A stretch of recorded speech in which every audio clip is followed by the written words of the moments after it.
I hate to bring up the sad news, but news did break today of the untimely passing of Malcolm-Jamal Warner. I can't believe it. I can't believe it. I am tired of running for shade. And aren't you tired of being hustled and played?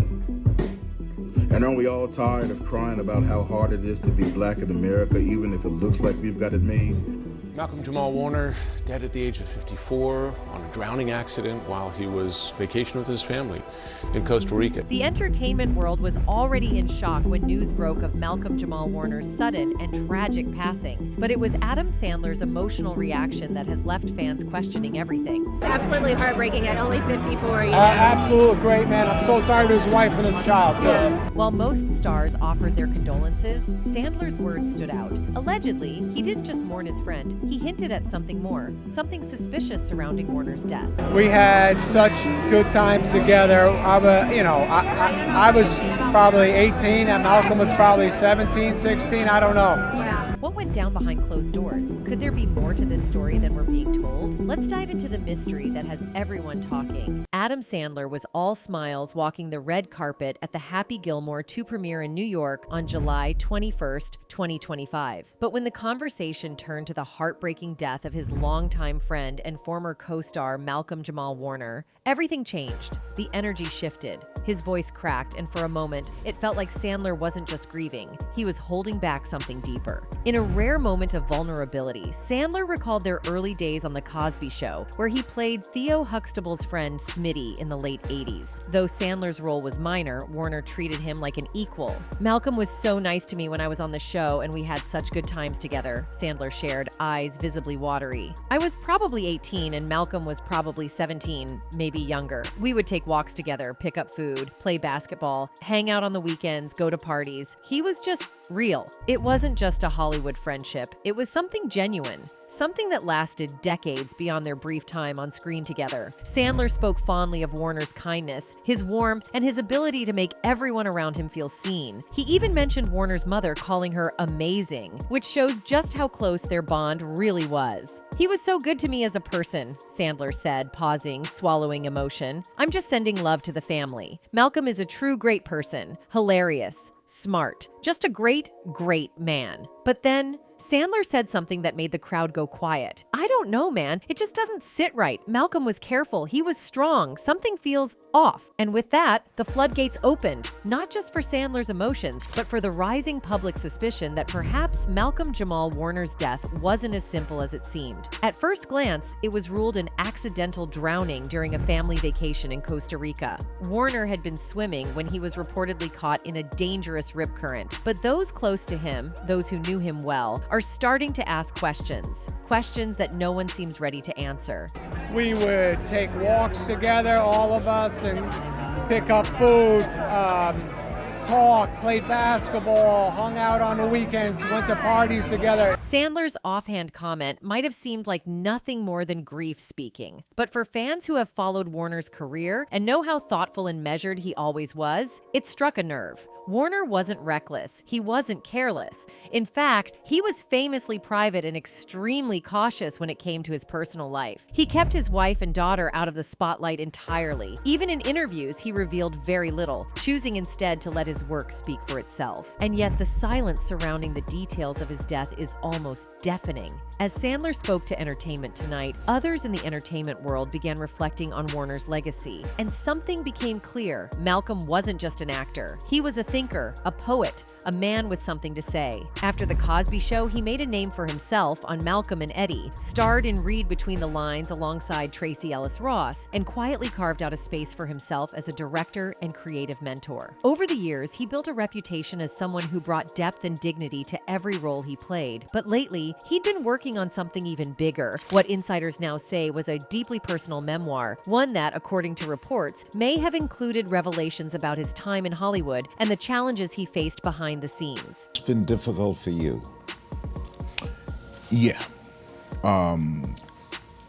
Because when you watch someone who you know and love, go through what he's going. The manuscript has yet to surface. People close to Warner have noted inconsistencies in how his death has been reported. For example, early stories claimed he was alone in the water, yet his family was vacationing with him. Where were they during the incident? Why haven't Costa Rican authorities released more details? And why is there such a tight lid on the autopsy and incident report? Add to that Sandler's subtle suggestion that something doesn't feel right. And it's no surprise that fans and media outlets alike are beginning to wonder if we're being told the full story. There's no official foul play, no smoking gun, no confirmed conspiracy. But in an industry known for its secrets, and in a time where public trust is worn thin, those soft emotional words from Adam Sandler carry weight. Maybe it was just grief, maybe it was confusion, or maybe it was a clue. Sandler, a man known for comedy, wasn't trying to stir the pot. But his quiet heartbreak, his hesitation, and his lingering suspicion were louder than any headline. In the final episode of his podcast, Not All Hood, released just 2 days before he died, Malcolm-Jamal Warner shared what many now believe was a quiet goodbye. It wasn't upbeat or casual. It was raw, emotional, and real. He talked about a recent chat with spoken word artist Tamika Georgia Mee Harper. When he told her the name of his podcast, she replied, "Ain't nothing wrong with the hood." That simple line stuck with him.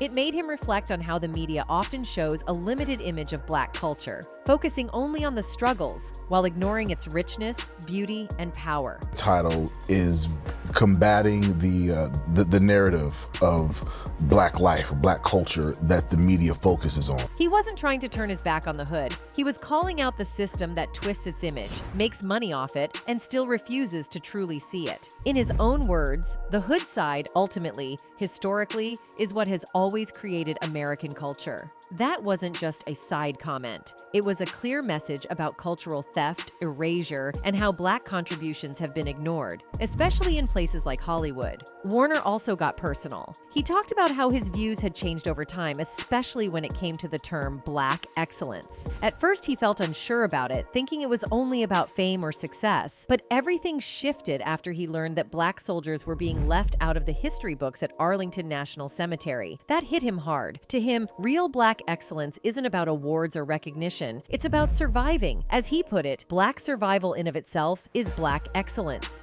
The Black community is not a monolith.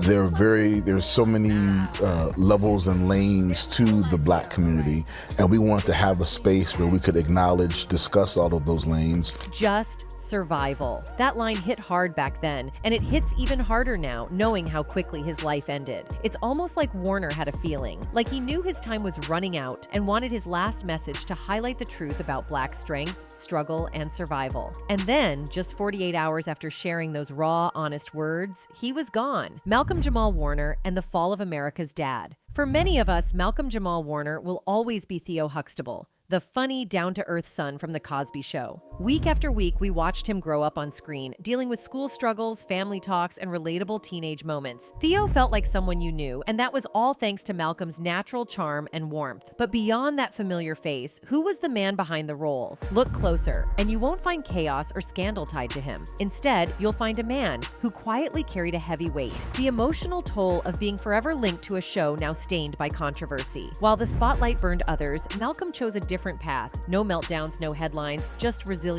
He didn't fade away. He evolved as an actor, a poet, a musician, and most of all, as a man who refused to let his past define him. He faced public fallout from Bill Cosby's actions with quiet strength, grieved personal losses, and stayed grounded in an industry known for eating people alive. This isn't just Theo's story anymore. It's Malcolm's, a story of survival, dignity, and holding your head high when everything around you starts to fall apart. It's difficult not to not to feel something, have some kind of emotional response to, what this person is going through. The hardest controversy Malcolm-Jamal Warner ever had to face wasn't of his own making. It was something he got dragged into because of his deep connection to Bill Cosby. And this wasn't just some tabloid scandal he could brush off. For Warner, it was deeply personal. He found himself stuck between public outrage, private heartbreak, and the emotional wreckage of seeing the show that shaped his youth unravel in front of the world. To really get how hard this hit him, you have to understand how close he was to Cosby. Cosby didn't just cast Warner, he launched his career. At just 13,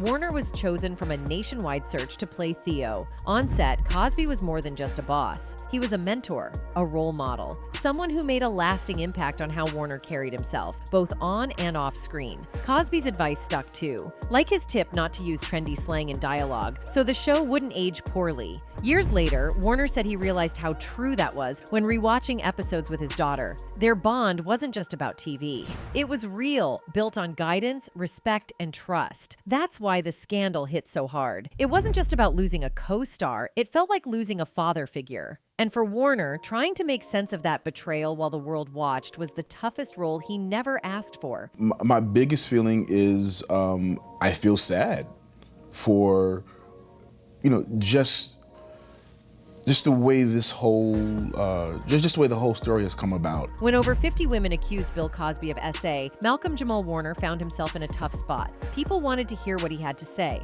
and his response wasn't black and white. In a 2015 interview, he said, "He's one of my mentors. Just as it's painful to hear any woman talk about SLAT, whether true or not, it's just as painful to watch my friend and mentor go through this." That quote shows how torn he felt. He didn't try to defend Cosby, but he also didn't completely turn away from him. As Warner put it, "I can't defend him, but I won't throw him under the bus either." He also spoke out about the media, calling it a circus. He wasn't excusing what happened, but he felt like the conversation lacked depth and fairness. Not every accusation was the same, and he wanted people to talk about it with more care. But for Warner, the hardest part wasn't just the scandal. It was seeing the Cosby Show's legacy disappear.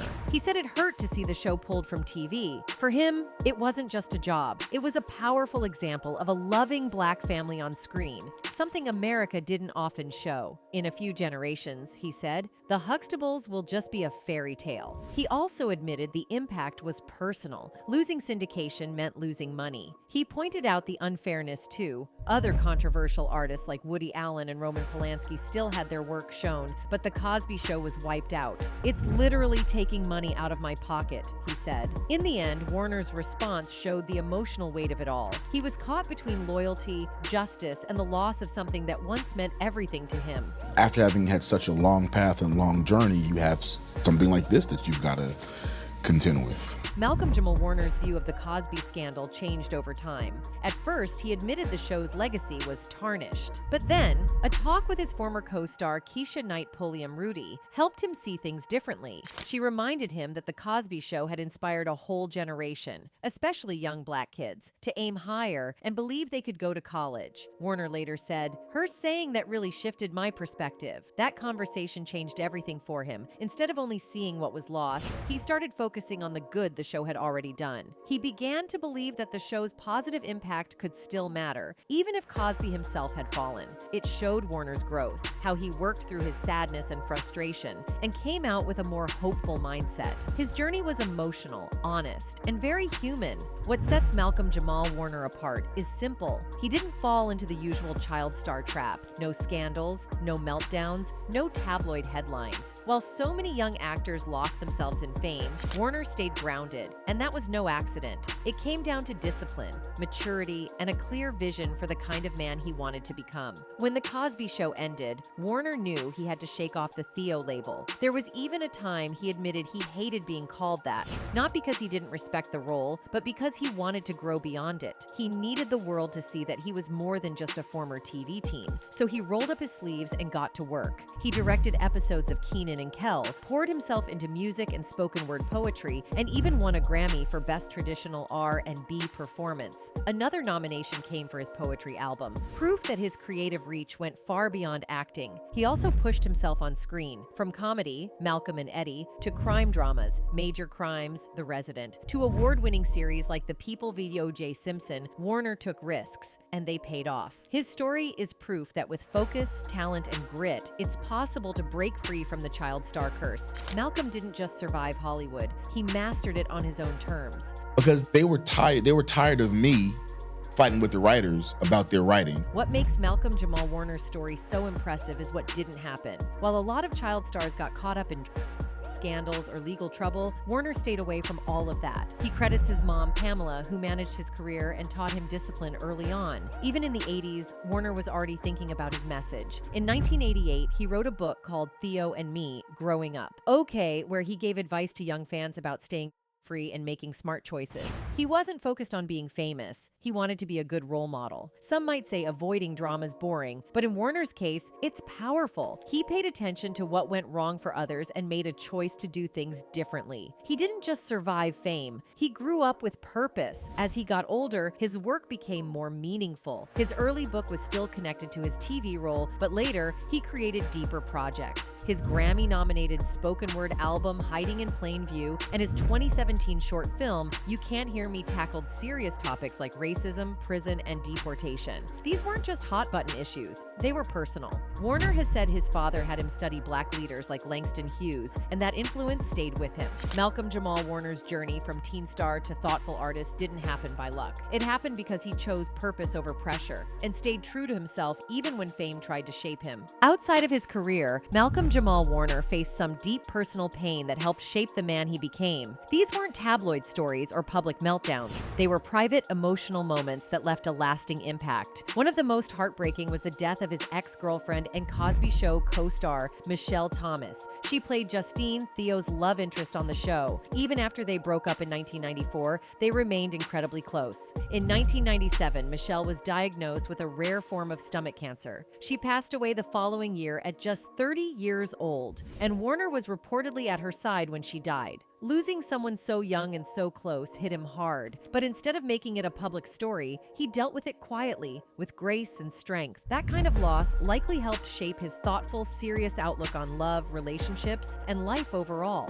It's part of what makes him the grounded and mature person fans have come to respect. I remind myself that no matter what's going on, there's always a reason to smile. Like if you just take a minute to stop and take stock, I guarantee you can find at least one reason to smile. Years after the heartbreaking loss of Michelle Thomas, Malcolm-Jamal Warner found himself in a very different kind of relationship, one that didn't stay private. From 2011 to 2013, he dated actress Regina King. They had known each other since their teen star days and even lived together during their relationship. But when they broke up, it wasn't quiet. It was messy and public. Reports said Warner suddenly asked Regina and her son to move out. Then, in a 2015 interview, King revealed he ended things on Valentine's Day and followed it up by sending her flowers with a note that read, "I still love you." Her response? She threw the flowers in the trash. This breakup was a total contrast to what he went through with Michelle. That was quiet, tragic, and deeply personal. This? It was splashed across headlines. The Regina situation exposed just how ugly love can get when it's lived out under a spotlight. After that, Warner changed. No more public relationships. No more interviews about love. He shut it all down, not out of bitterness, but self-protection. Fame had taught him a hard lesson. Some things are better left off stage. These two relationships, one rooted in grief, the other in public drama, shaped him in very different ways. Together, they taught him that love is delicate and that fame can turn heartbreak into a headline. From then on, Warner kept the most important parts of his life to himself. Now that Warner is gone, fans can't help but notice a pattern, one that's become hard to ignore. Every time a black celebrity starts speaking boldly, pushing back against the system, or trying to tell an uncomfortable truth, something tragic seems to happen. Warner wasn't just reminiscing on his past, he was creating something powerful for the future. His podcast became a space where he talked honestly about being black in America. No filters, no scripts,